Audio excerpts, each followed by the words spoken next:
Hello and welcome. My name is Tushar and this screencast will demonstrate the configuration management and build milestone for CSC-519 DevOps course. Our team consists of Shantanu Boyer, Akshay Saxena, Richa Dua and myself.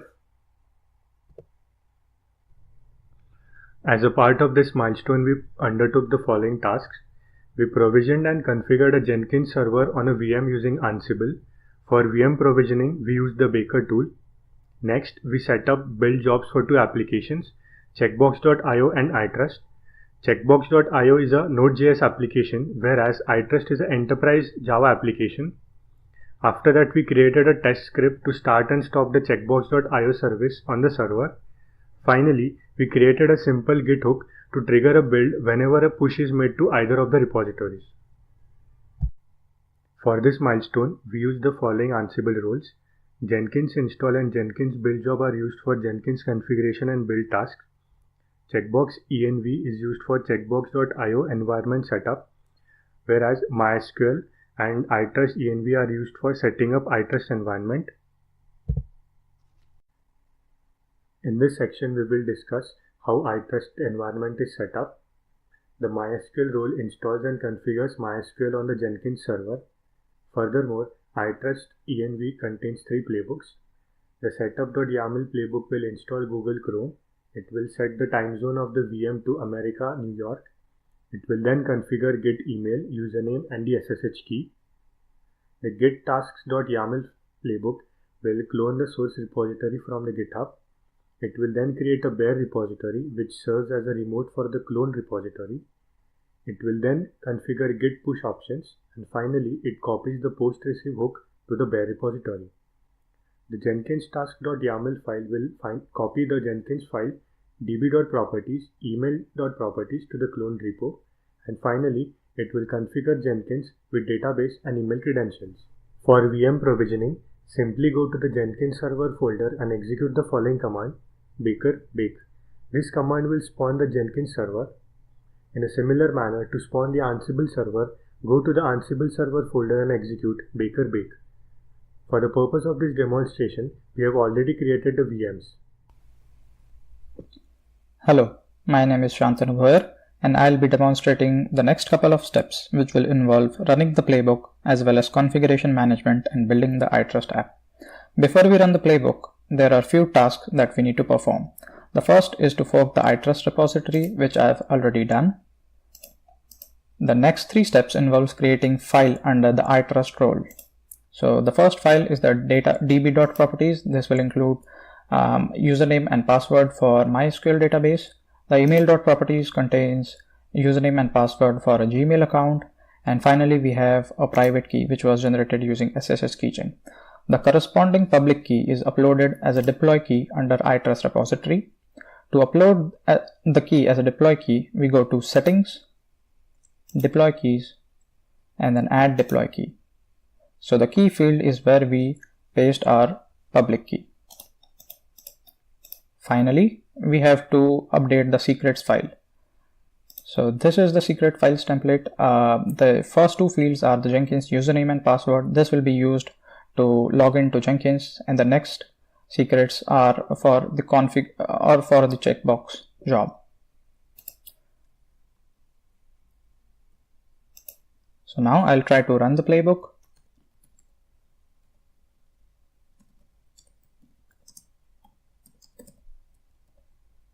Inventory is our file name, main.yml, and then I'll instruct Ansible to ask for password.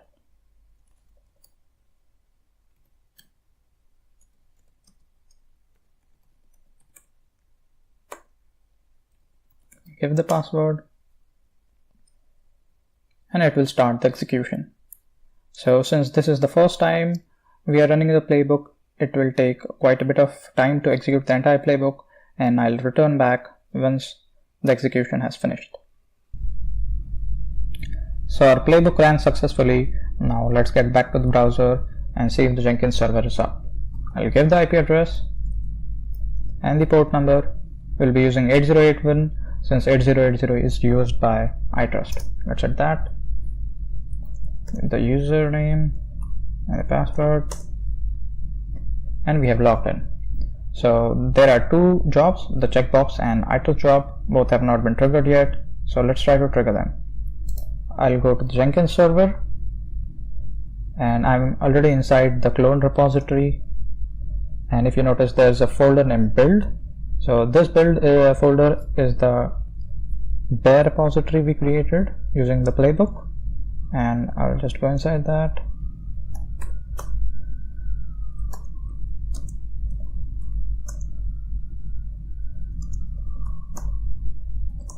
Do an ls here, and if you notice there's a post receive hook that was copied over.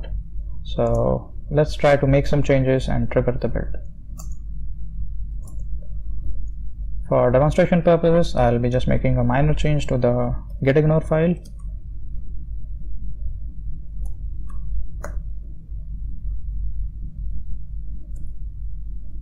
Let's give a new line here and do a get status.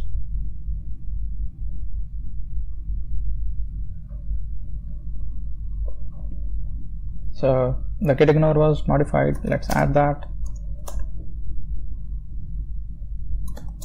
Commit it.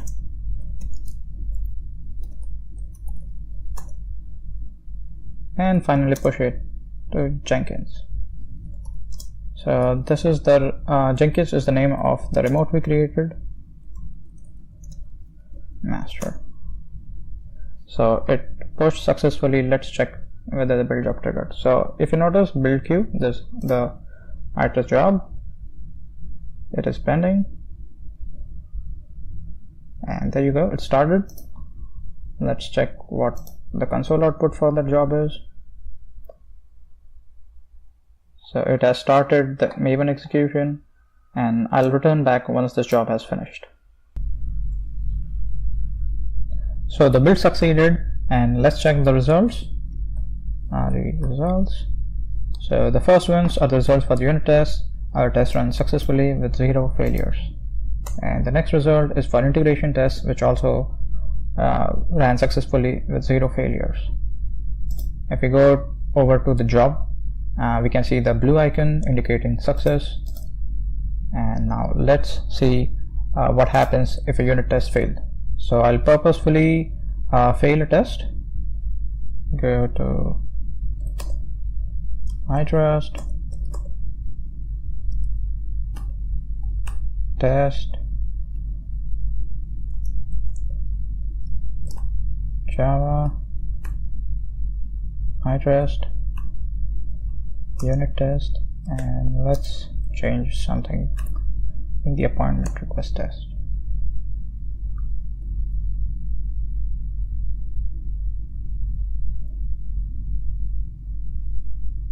So I'll change this assertion to check for 12 instead of 13. Now let's commit that.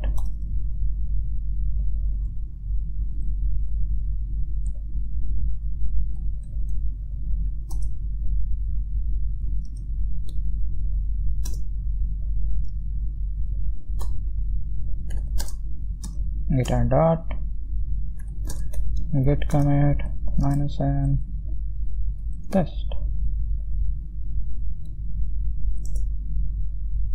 git push the remote master.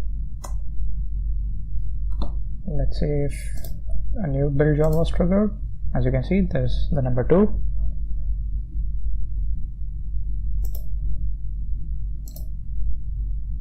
And it has started execution. So I'll return back once this job has finished as well. Welcome back. So our build failed at the first point of failure, and that was the unit test we had modified. So moving on, we'll show that our playbook is idempotent with respect to our job. So I'll run the playbook again. So the playbook execution is finished. Now let's head back to the browser, go to Jenkins. Since the Jenkins server was restarted in the playbook, we have to log in again.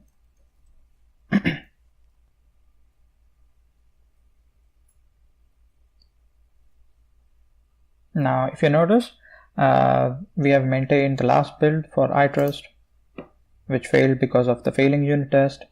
And so our playbook is idempotent with respect to the build job. So that was it for iTrust. Thank you. So after all the tasks have been successfully run from the Ansible playbook, I'll first showcase the Git hooks that we have created for triggering the Jenkins build. So inside this is the repository that we have cloned, private repository that we've created. Inside this, if we see, there's a deploy folder. Within the deploy folder, we have production.git and production.www folders. Within the production.git folder, we've initialized a git bear repository, which has all the git hooks and branches and git structures. Within the hooks, you'll see a post receive hook being created, which will trigger the build. If I show you the post receive git hook, it'll call the local host at 8081 port on which the Jenkins is running to create on the git push option, it will create a build for which the token we have specified is checkbox. The crumb request field is actually bypassing the authentication for this. Now if I make some changes in any of the files within checkbox,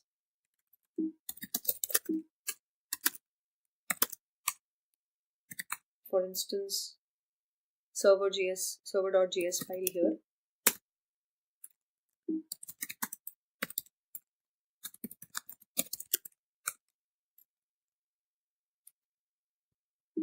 if I make a change here at the console log,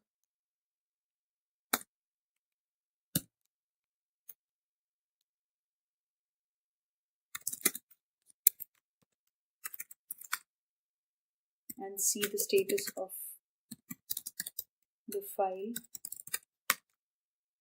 we see that the server.js file has been modified. I'll add this for staging on Git and push the repository code.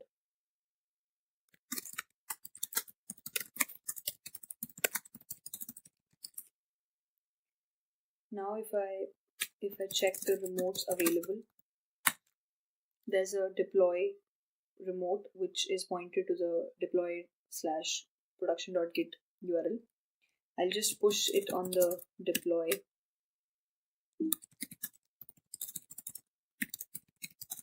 master branch. Here if we see, it has been pushed to the deploy/production.git folder, and we see all these requests that have been made. This should have triggered the Jenkins build, which we'll verify here. So there's this third build which has been triggered right now. If I go inside the test results, firstly the console outputs. So here if we see, all the tasks have been created and the console output shows that the build is successfully finished. Here there are 3 tasks that have been run, which were specified in the Jenkins file inside the checkbox repository that we've created. So these are the 3 tasks that have run. Firstly, we are doing an npm install, and then we are creating this mocha file which the npm is running. So inside this, if we go, all the 3 tasks have been successfully run. Here if we see, the npm test results is showing that all the test cases have passed. Here I can go back and show you the test results.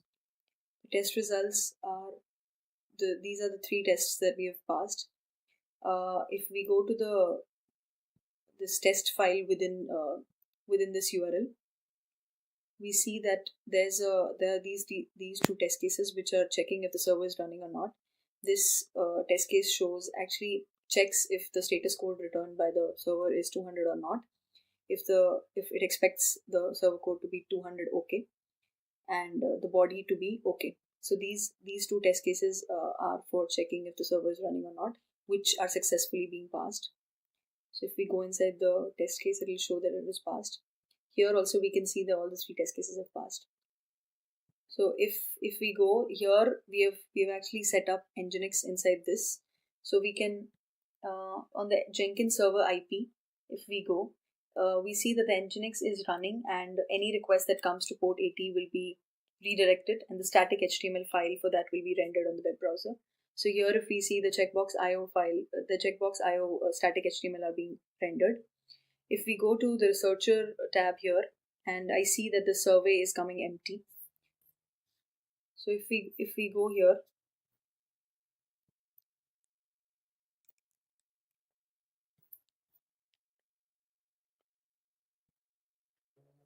so now we have seen all the static pages are being rendered perfectly on the Jenkins server.